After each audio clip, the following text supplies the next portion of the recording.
guys, welcome back to another episode of SlickWorks YouTube channel. This episode I'm going to make some aluminum interior panels for the Grand Prix.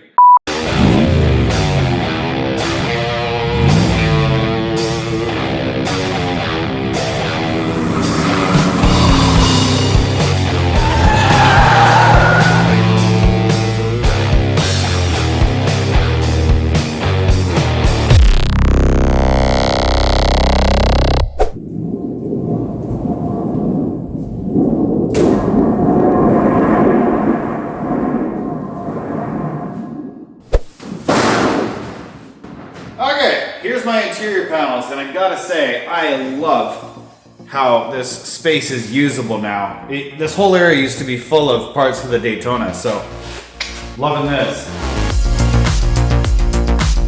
To start on this project, I traced the rough door shape onto a piece of cardboard, cut it out, then trimmed it to the perfect shape for my panels. This will be the template for both door panels. Here I measured off and cut halfway through the cardboard so I could bend it and know exactly where to bend the aluminum panel on a metal brake.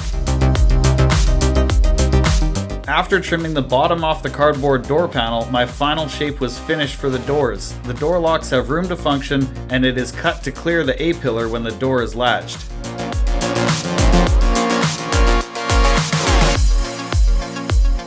Next up was the rear interior panels covering the dogleg and the sail panel. These pieces were a bit more tricky to figure out the shape I needed. I used smaller chunks of cardboard, piecing the shape of the panel together and taping it all together to make one final shape.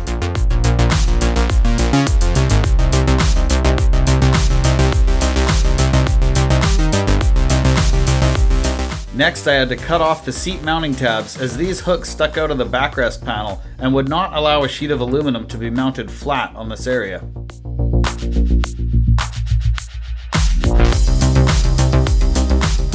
Again, using multiple pieces to get my panel shape, I started out on one side, found the shape, traced it, then cut out an exact copy and flipped it over to mirror it for the other side.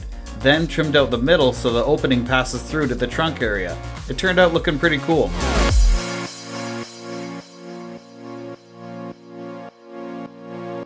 And finally, the interior panels were all finished and ready to cut out of metal.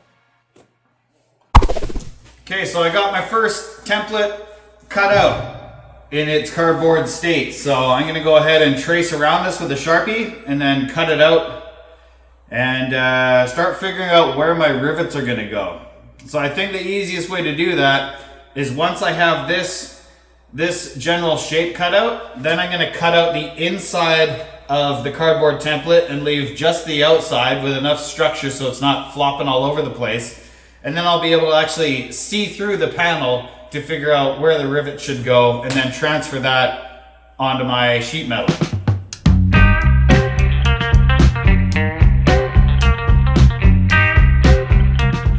Cutting out aluminum with a grinder is not fun. Aluminum doesn't spark, so it shoots invisible specks of hot metal at you. It also heat warps like crazy, so you're better off making multiple shallow cuts instead of cutting right through in one shot, as this can heat and expand the metal until it closes up your cutting gap and binds up your cutting wheel, which is super sketchy. I cleaned up the edge with a 60 grit 3-inch disc and the 3-inch Roll-Lock disc on my angle grinder.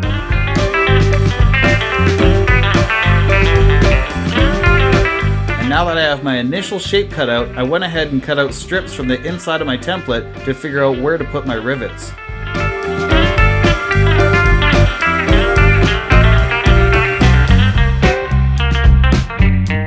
Once I knew where my rivets would go, I used a center punch straight through the cardboard to mark where to drill my holes, then went ahead and cut out my other panel for the driver's side.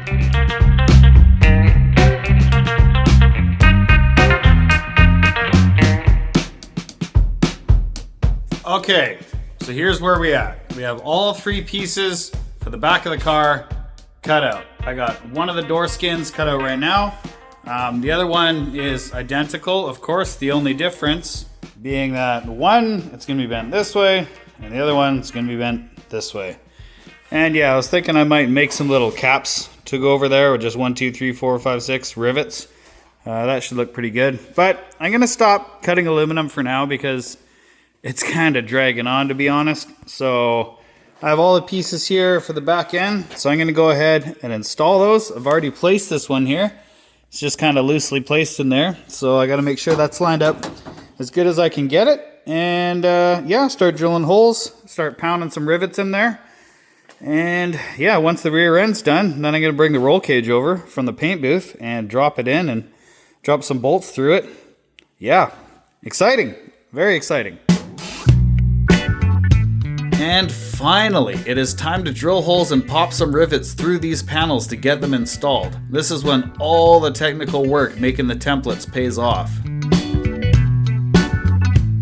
Alright guys, well it's 2 in the morning and I got a little carried away, okay? So this is what we got going on right now, alright? So I got all 3 panels installed in the back, and then Mexican blanket in the parcel tray. And if you're a true SlickWorks OG, you know what that's all about. Yeah, you know the significance of it anyways. So yeah, 2 in the morning, I think I'm done for tonight. I am gonna pull the roll bar out of the booth and just place it in here because it's ready to go in, because the whole back end is done. And I am so stoked about that. That looks totally sick.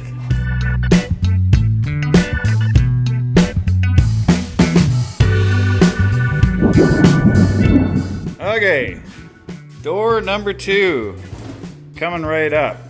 Just gonna trace around this panel, cut it out, clean up the edges, and then I got this marked for where I need to break it, and I don't have a breaker. My buddy Jay at Vintage Concepts Hot Rod Shop, he's got a breaker, so I'm gonna pop over there, see how his projects are going, and put the little bend in there, and then get back to this thing.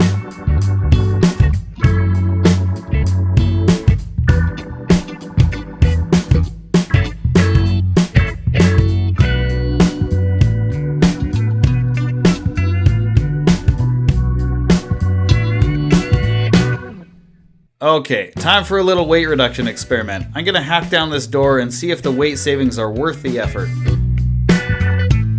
Alright, door is fully cut out and quite certainly lighter. So I figured while I'm waiting for Jay to get back to his shop, we'll collect some data. So we'll see actually how much weight we've lost. Okay, so we have, wow, can't even see it on my phone. We have 5.95 pounds. That's really strange. Why is not? That's really weird. Doesn't pick up on my phone. 5.95 pounds. All right, and the new door panel. 4.36 pounds. So we are left with an incredible amount of savings, a whole 1.32 pounds. So that's what, like a liter of cola? A what? Okay, well I got the door panels bent over at my buddy Jay's place. Would have liked to show you guys the shop, but he was in a mad rush, as am I. So after thinking about it, cutting the doors out, it's a weight difference of like 5 pounds. So I mean, that's like the difference of whether or not I've eaten lunch and taken a shit. So I think I'm not gonna cut the driver's door. Yeah, it's not worth it. Not worth it.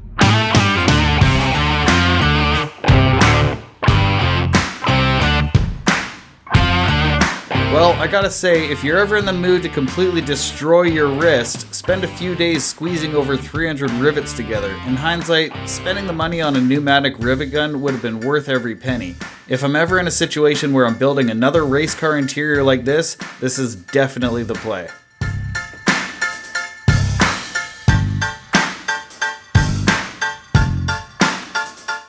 All the rivets have been painstakingly installed.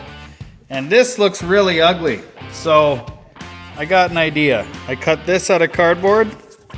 So I don't know if it's gonna work. I'm gonna cut it out of metal and we'll see if it works. If it works, that's gonna look really good. A few moments later. Well, it is 12:20. I think I might call it an early night. So you remember this thing that I cut out? Well, it worked out. Check this out, guys. How nice is that? Cleaned it up beautifully. Looks like a freaking fighter jet, bud. Yep, loving it. I thought these doors were done. Well, I thought this door was done. That one still needs to be riveted and finished and have another one of these awesome little panels made, but it needs a strap to close the door, I figure. I mean, I think you can just go like this, but it would just look a little nicer with a nice strap in there. So I bought this here, a little toe strap. It looks to be SlickWorks orange. So we're gonna cut it open and make a little strap out of it, rivet it on there.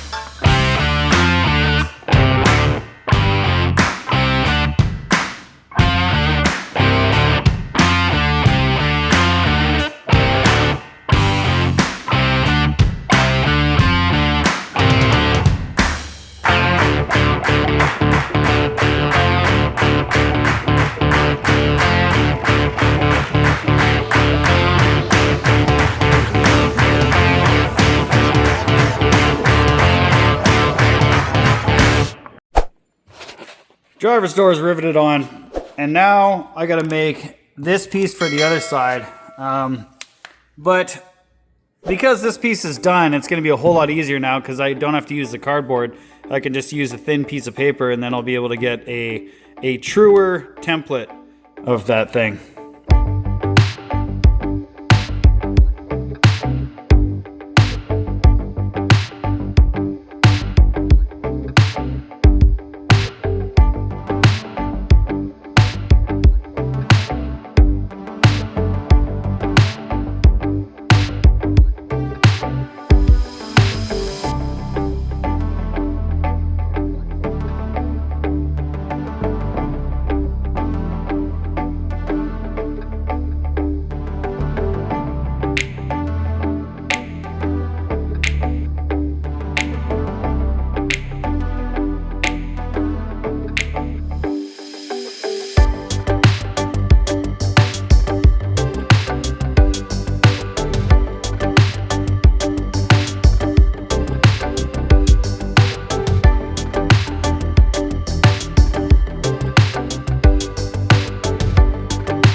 And that, as we say in showbiz, is a wrap on the full aluminum interior. Looks amazing. Got the harnesses in, the seats are in. Everything is finished, including a few other little things that is going to pop up in future episodes. But yeah, that's a wrap for this episode. So thanks for watching, guys. As always, if you like this episode, hit the like button. I would appreciate that. Also, if you're interested in turning a vinyl top from looking like absolute garbage to looking like that, that's the next episode I'm going to be putting out. So hit the subscribe button so you don't miss out on that. Also, the car bodywork is finished and it's in primer, so lots on the way on this thing. Also, I wanted to give you guys a shout out and a thank you to the SlickWorks viewers. We have had the largest subscriber spike in the history of the channel with the final episode of the Daytona here. I'm hoping we get a dry day. Next Wednesday looks pretty dry. This is BC, Canada though, so all we get is rain for the next 6 months. But if we could take that thing out for a rip, it's gonna be on video in an upcoming episode. So yeah, thanks for watching, bye.